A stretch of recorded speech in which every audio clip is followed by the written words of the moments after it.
ভারতের শিলিগুড়ি অংশে চিকেন নেকে অতিরিক্ত বিএসএফ এর উপস্থিতি নিয়ে নানা গুজব ছড়ানো হয়েছে সামাজিক যোগাযোগ মাধ্যমে। সেসব গুজবে ছিল দেশের একটি অংশ দখলের কথা।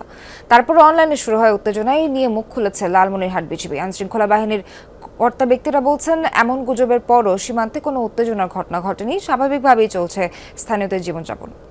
নতুন ব্লেন্ডে আরো রিচ অ্যারোমায় সেলন ফ্যামিলি ব্লেন্ড টে। একটি বেনামি ইউটিউব চ্যানেল, সেই চ্যানেলের খবরে অনলাইনে ছড়িয়ে পড়ে উত্তেজনা। ভারত নাকি দখলে নিয়েছে লালমনিরহাটের চিকেন নেক এলাকার ৬২ কিলোমিটার অংশ। এমন গুজবের ভিডিও দেখেছে অন্তত ৯১,০০০ মানুষ। তা থেকে তৈরি হয়েছে আরও অনেক ভিডিও। কিন্তু ঘটনা আসলে কি? চীনের আধিপত্য নিয়ে শঙ্কিত ভারত আগে থেকে শিলিগুড়ির কাছাকাছি চিকেন নেক অংশে বাড়াচ্ছিল তাদের সক্ষমতা। ৫ আগস্টের পর সামরিক ছাউনি তৈরিকে কেন্দ্র করে তৈরির চেষ্টা চলে উত্তেজনা। সেসব উত্তেজনার একটি ছিল এই ভিডিও। স্থানীয়রা বলছেন, শেখ হাসিনা পতনের পর এমন গুজব ভেসে এসেছে বারবার। ৫ আগস্টের পর শুনতেছি অনেক কিছু গুজব। তা আমাদের এদিকে এটা কোনো সমস্যা নাই, কেউ দখল করে নাই, কোনো কিছু করে নাই। ২৬ নম্বর প্লেয়ার আসলো, ওই প্লেয়ারে আছে। আমরা কেমন করি বাংলাদেশ আমার দখল করে? বর্ডারে কোনো এখনো ঝামেলা হয় নাই। আমরা দেখতেছি যে বর্ডারে আমাদের সুস্থভাবে চলাফেরা চলতেছে।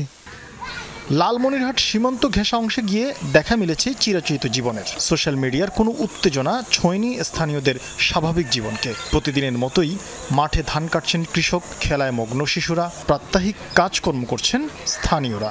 সামনে নির্বাচন, এটা দেশকে অস্থিতিশীল করার জন্য যে এই ধরনের একটা গুজব বা ইন্ডিয়ালা ছড়াবে। ভারত তো ভারতে ওদিক থাকে, আমি তো এদিক থাকি। ভারতলা ঘর জমি দখল করে নাই।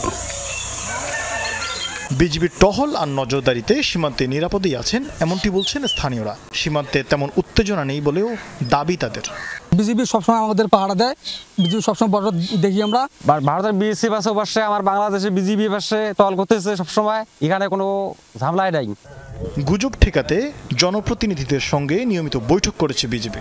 আড্ডার সমাবেশে মানুষকে বোঝানো হচ্ছে ভার্চুয়াল অপপ্রচারে কান না দিতে। আমরা যারা জনপ্রতিনিধি আছি, বিশাল জনগোষ্ঠী আছে, আমরা আমাদের সীমান্তকে অক্ষুণ্ণ রাখার জন্য আমরা সর্বোচ্চ চেষ্টা অব্যাহত রাখি। দেগুড়ি ক্যাম্প, দুর্গাপুর ক্যাম্প, বড়ঘাট সহ আমরা মাসে ২ দিনের করে মত বিনিময় সভা করি। সীমান্ত এলাকা আগের মতোই সুরক্ষিত রয়েছে বলে জানায় বিজিবি। এই ধরনের অপপ্রচারে সীমান্তে অস্থিরতা তৈরির কোনো কারণ নেই বলছেন তারা। সামাজিক যোগাযোগ মাধ্যমে সম্প্রতি নিউজটা খুব ভাইরাল হয়েছে এবং সম্প্রতি সেটা আমাদের দৃষ্টিগোচর হয়েছে। আমরা পেশাদারিত্বের সাথে দুই বাহিনী নিজেদের মধ্যে ভালো সম্পর্ক বজায় রেখে কাজটা করি। এটা সীমান্তে একটা চলমান প্রক্রিয়া, বাট আপাতত বলতে পারি যে এই চলমান প্রক্রিয়াটা কোনো অস্বাভাবিক কোনো বিষয় না। শরীফ ফারুকি, যমুনা নিউজ। দর্শক, এই বিষয়ে সবশেষ আপডেট জানাতে যুক্ত হচ্ছেন সহকর্মী আনিসুর রহমান। আনিস, বেশ কয়েকদিন ধরে তো সীমান্ত নিয়ে গুজব চলছে। স্বাভাবিকভাবে লালমনিরহাট সীমান্ত পরিস্থিতি কেমন এখন, আর এই বিষয়ে বিজিবি কি বলেছে সবশেষ?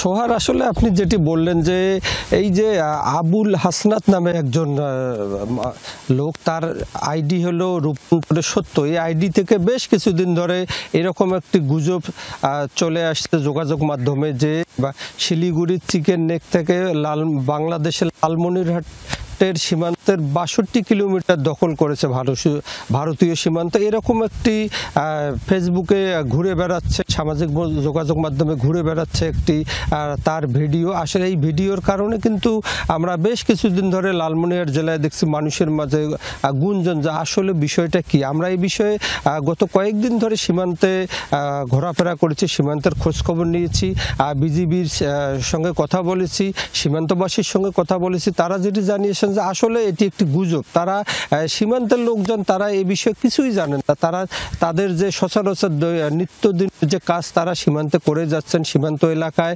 তারা রীতিমতো তাদের যে এই সময় ধানের মৌসুম, ধান কেটে নিয়ে আসছেন, তারা বাচ্চারা খেলছেন, তারপরে তারা অনেকে মাছ ধরছেন।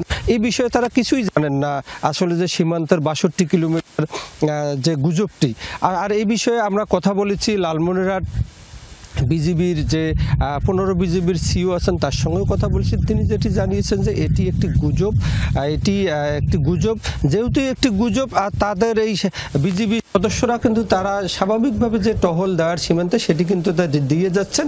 এটি একটি গুজব বলে তিনি আমাদেরকে জানিয়েছেন। সোহার, আনিস, ধন্যবাদ।